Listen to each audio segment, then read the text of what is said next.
the very first step in purifying your mind and moving into higher levels of consciousness and recognizing the eternal, infinite consciousness that you are is to look at beauty in the world and see it in as many places as you can. And if you're a writer, you write a poem about it. I mean, there's 3 or 4 poems in there right now that and if I were talking, if Rumi were here listening, and maybe he is, maybe that was Rumi, because I have such a love affair with his poetry. Maybe it was Rumi walking across my balcony on the railing, saying, "Find beauty in me." Just one of the strangest experiences that I've had, and that all came from Thich Nhat Hanh. And since we had that experience, and since I was reading him this week, I've been finding beauty in everything, in every little bird that flies by, and every person that's out there, and every wave that shows up, and so on. So I had a spider web in my toilet area. I don't know if I think I told you about Gus. And I just wouldn't let the people who come in here and clean. I would leave a note if I would go away, say, "Don't destroy Gus's little home." And I would watch this thing build this spider web, and they build it from within themselves. They spin. It comes out of them what they make. And then they're actually able to, sometimes they do it from a ceiling, and they can hang on to what is coming out of their stomachs or wherever it's coming from.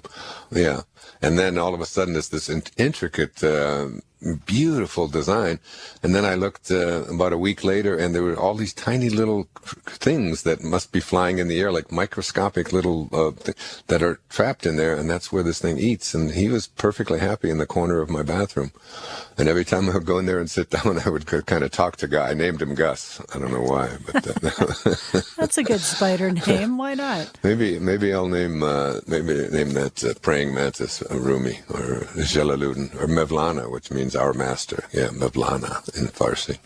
Your imagination is totally, completely unlimited, and anything that you place into your imagination and you hold it there and give it, positive affirmations on a regular basis, it isn't something that's going to manifest. It absolutely has to.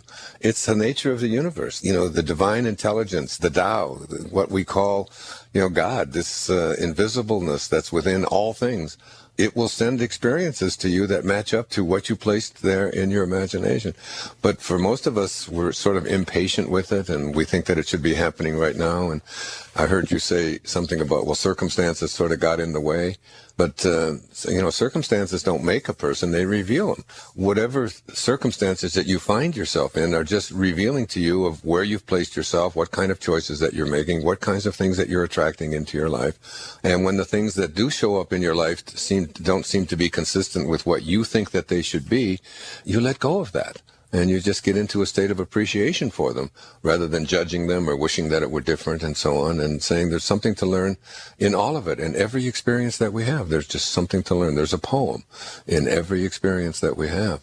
And that's when you talk, when you talk about how do you get back inspiration, the word inspiration comes from, the division of the 2 words in spirit. You just have to stay in spirit, inspirado.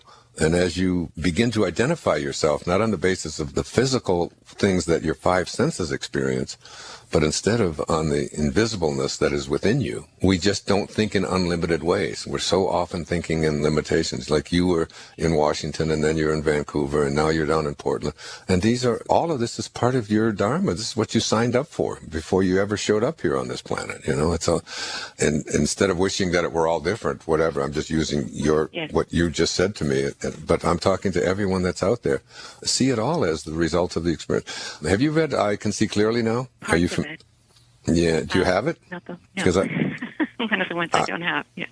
What that is really a look at all of the sort of almost mysterious experiences that showed up in my life that were turning me this way, and then were turning me that way, and then brought me back this way, and then the people that would show up, and the people that I met, and the children that were born, and all.